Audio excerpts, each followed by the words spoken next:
La Primera Guerra Mundial terminó el 11 de noviembre de 1918, cuando se firmó un acuerdo llamado el Armisticio de Compiègne, que detuvo los combates entre aliados y Alemania.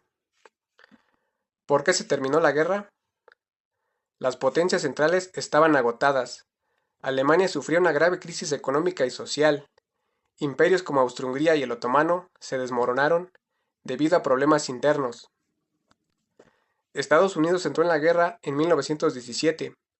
Esto dio más fuerza a los aliados con soldados, dinero y apoyo moral. Alemania no pudo ganar en 1918. Su último ataque fue detenido y los aliados contraatacaron, forzando su retirada. Había crisis en Alemania. El pueblo alemán se rebeló y el Kaiser Guillermo II renunció el 9 de noviembre de 1918.